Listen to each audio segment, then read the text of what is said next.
Ahoy, this is Zdenka. I've got some S24 Ultra tips and tricks when it comes to photography. Let's go through the best camera settings. Let me explain to you the following modes: food, panorama, portrait, night, and photo, together with practical tips and tricks to take even better photos. This video has been brought to you by Skillshare, an online community with thousands of great classes for creators. Timestamps are enabled so you can find whatever you're looking for easier. Pro Photo Mode and Pro Raw will be covered in another tutorial, so don't forget to subscribe if you're not already.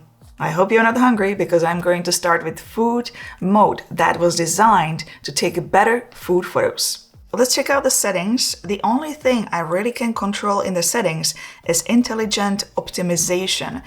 I have set this to maximum in this case. I tested the minimum and I found details were missing in shadows and the highlights were overblown. I personally like the maximum results for food photos. I also highly suggest enabling gridline to help you with composition. Let's go back to food mode. There are 3 settings at the top. Aspect ratio is first. I'm going to keep it at 3:4. Next one is the blur effect. When it's not enabled, you just simply tap on the screen to select what is in the focus. When you enable the blur effect, you can now drag the focus anywhere you want. You can take your time and figure out where you want the focus to be, what works the best for the shot. The last setting is temperature. You can make the photos look cooler or warmer by dragging the slide left or right. Let's take some photos.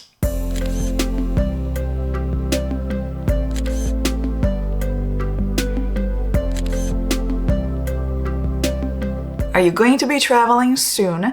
There are so many amazing locations calling for panorama shots. Let's check out this mode. First of all, there are 2 lenses available in this mode, ultra wide and standard one time. Before you take any panorama photos, look around and think about your lens selection. This is where many people make a mistake, and once they take photo, they are surprised they cannot see the mountains in the background. If your surroundings are far away, you want to use a one-time main camera.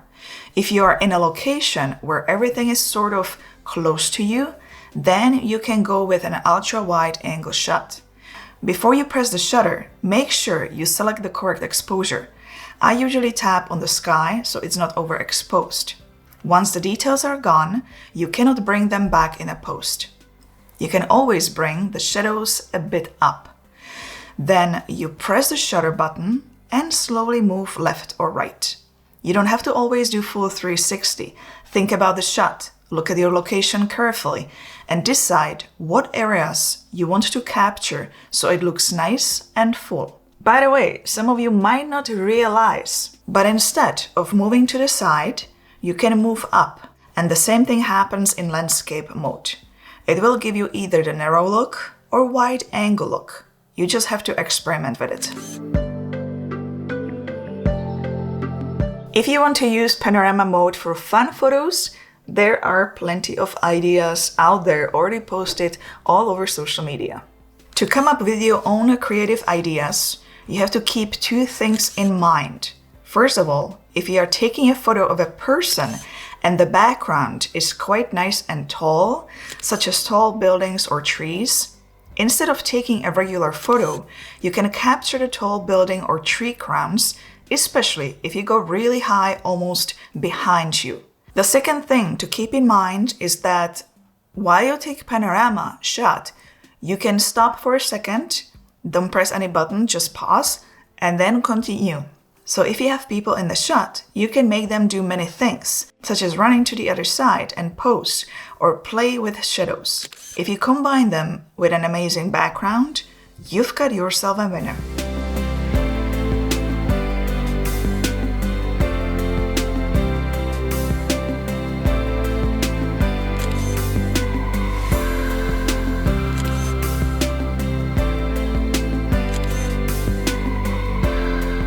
If you're enjoying this tutorial, then you might also enjoy more photography classes at Skillshare, such as smartphone photography for Instagram stories, Capturing Stunning Lifestyle Photos with Your Phone by travel photographer Sean Dalton. What is Skillshare? It's the largest online learning community for creatives with thousands of classes led by industry experts in fields such as illustration, graphic design, photography, music, marketing, productivity, and more. They also offer learning paths, so you don't have to look for the classes to master the skill. For example, if you want to grow your first YouTube channel, they already have the whole set of 6 classes combined together. I personally really enjoyed Notion Masterclass, Maximize Your Productivity and Organization by Ali Abdel, as I watch his videos here and there on YouTube, and I still get lost in Notion sometimes. That class covered pretty much everything. I'm still going through all that. I like to schedule my future YouTube videos there so I see the calendar and all deadlines. Ali is very good at explaining all that stuff.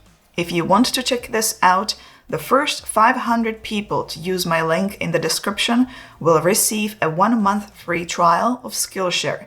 Get started today. Next mode I would like to cover is portrait photography.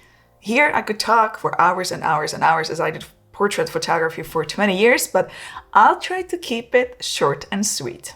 Let's cover taking portrait photos with the rear cameras of others and taking selfies with the front camera. When you are taking portrait photos with the rear cameras, you can choose to take photos with 1x main camera, 2x telephoto, 3x, and 5x. When I want to take nice modeling shots or portraits, I prefer 2x as it gives me a nice DSLR-like look. I usually use 3x and 5x when I want to take candid photos of people. And that usually happens at the events or weddings. I simply want to capture the real expression, the real smile. And in order to do that, you have to be a little bit from a distance. When you select 1x main camera and put the camera right in their face, you're gonna get that cheese smile. I hate that. Okay, let's check out the top icons here. When it comes to flash, try to avoid it. Use it only if you have to. Natural light is always the best.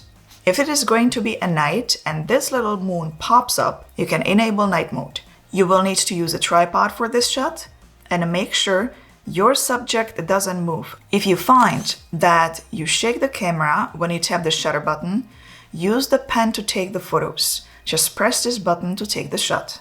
Another option is to use a timer right here. Next up is aspect ratio, and lastly, face smoothness. Remember, less is more. You don't want to make the person look artificial. At the bottom, you have all portrait effects. The first one is blur. Once you hit that, you can adjust the strength of the effect. If you crank it up all the way to 7, it might give you smudged edges around the hair, so look closely at what strength looks good. I typically use something between 2 to 4. What you want to do, especially if you are taking a series of photos, is lock the focus on the face and adjust the brightness so the highlights are not overblown.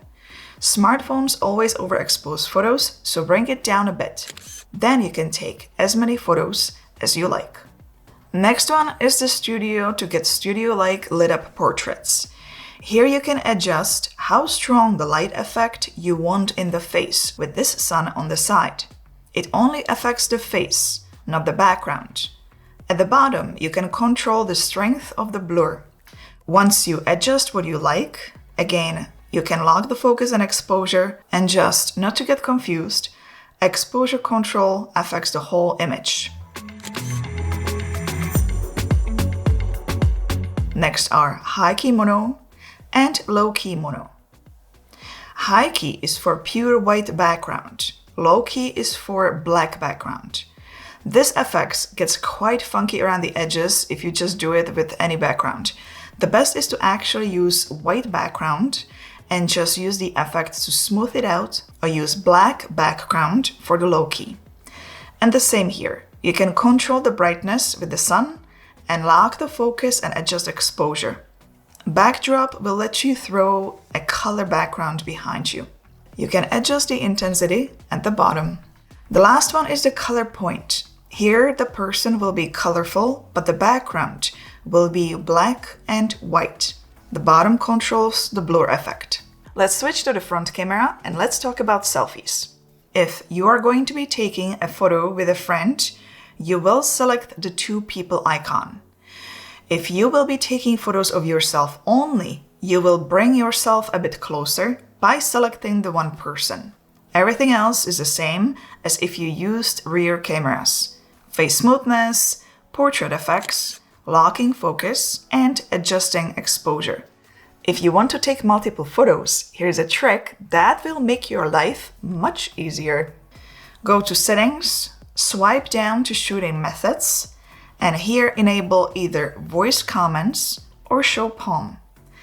This will work with both. So when you say smile, cheese, capture, or shoot, it will take photo. Or just show your palm. I like the Show Palm the most. In the Galaxy Store, download the Camera Assistant app. If you watched my past tutorials about this phone, you might have that already installed. Once you have that downloaded, you will see the Camera Assistant in the camera settings. Hit that and scroll down all the way to Timer Multi-Photo Options. Here you can select how many photos you want to take, with how many seconds between.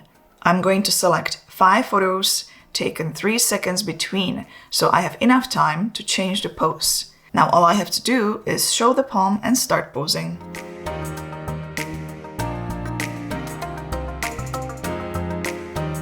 Let's dive into night mode. To use this mode, you will need to use a tripod as the shutter will be open for a number of seconds depending on how dark it's going to get. The darker the surrounding is, the longer the photo will be taken. You will see the number of seconds change here. If you tap on that, you can select if you want the phone to automatically select the length or maximum time. So practically, the way I would take the photo is having the phone on a tripod, locking the focus, and bringing the brightness a bit down until I saw the perfect shot. Then I would either take the photo using a timer or with a pen pressing the button. Again, you don't want to touch the screen, as you could accidentally create a camera shake.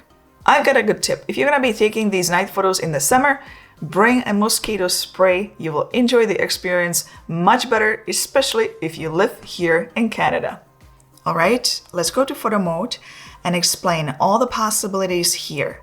I'm also going to go through camera settings when it comes to photography. If you need to know video camera settings, I already have a tutorial on that. I'm gonna link it below.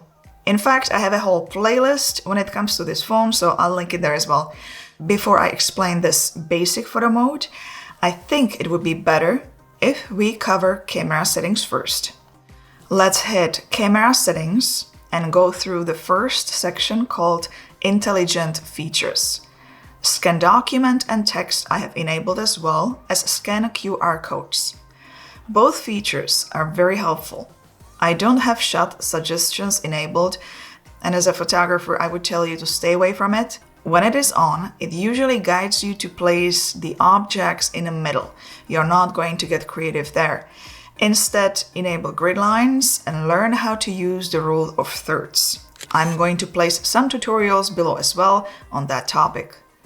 Intelligent optimization is next. As I mentioned earlier, I have quality optimization set for maximum and I keep Scene Optimizer on as well. This automatically optimizes the color and contrast of images. It works well for majority of the scenes, but if you find that you're not liking that look, you can always turn it off. Next section is Pictures. Let's select the swipe shutter button to either take burst shot or create GIF. This depends on what you usually need. I don't create GIFs, but I like to nail movement shots, so for this reason, I would keep it on to take a burst shot. This will take a whole bunch of photos of fast action. Then you can choose the good ones you want to keep and erase the rest. For those who want to enable watermark, you can do that here. Below are advanced picture options. Let's hit that. The photos are being saved in JPEG. That is a compressed file, older version. There is a new version available called HEIF that you can enable here. It's newer compressed format. Just keep in mind that some apps and websites don't support this yet. Promote picture format will be discussed in future Promote tutorial. Let's go back and look at the selfies section. I have this off as when I mix photos and videos with a rear camera, I want to have a consistent look. For example, I want to have the tree on the left in all the photos. If I enable this, this is not going to flip the selfie image, so you will end up with the tree on the right. Swipe up or down to switch cameras I have on. Let's skip the video section and go to General. Tracking autofocus, I have enabled. Grid lines and location tags I have also enabled.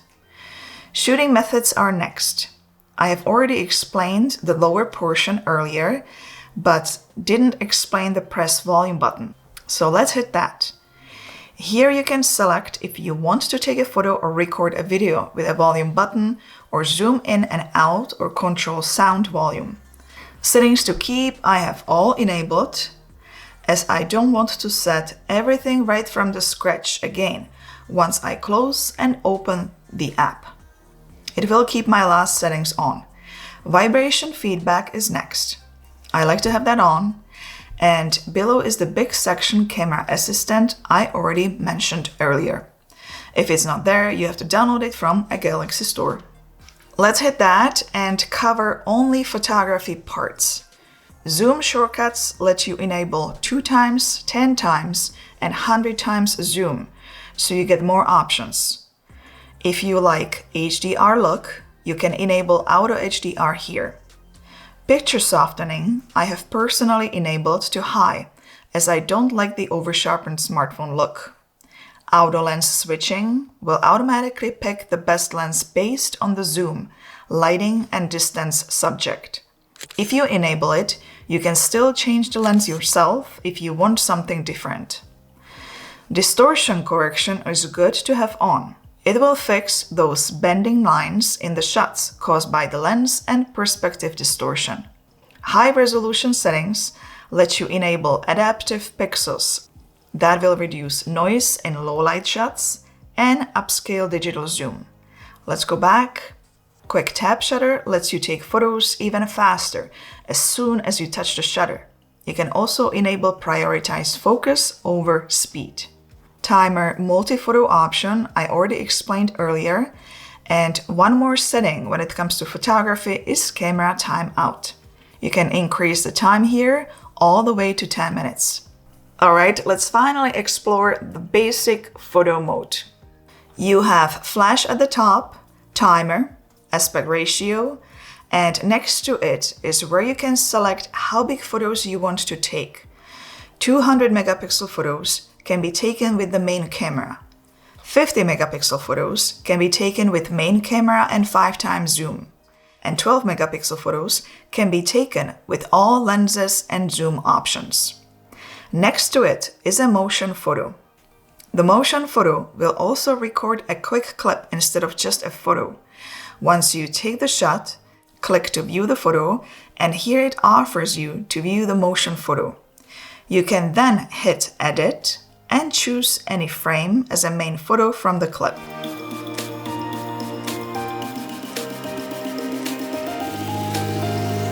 Filters are next. You can take photos with filters. Just select one and adjust the strength.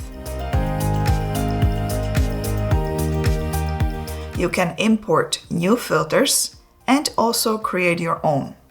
Or you can select Face, which is your beauty mode, where you can control the smoothness of the skin, tone, jawline, and make your eyes bigger if you like. If you select a selfie camera, you can also control color tone. The choices are natural or warm. At the bottom, you have Focus Enhancer. If you have that one enabled, once you move closer to an object, it will automatically switch the lenses to get better focus. Lastly, on the right is where the T icon shows up if you will be taking photos of documents or text, or the moon will show up for you to enable or disable night mode. If you take a photo at night, don't have a tripod, and you are frustrated that your photos are blurry, Make sure this night mode is off. That will let you take photo with fast shutter speed. Give it a thumbs up if you found this tutorial helpful. Don't forget to subscribe for more and check out one of these videos next. See you there. Ciao. Ahoj.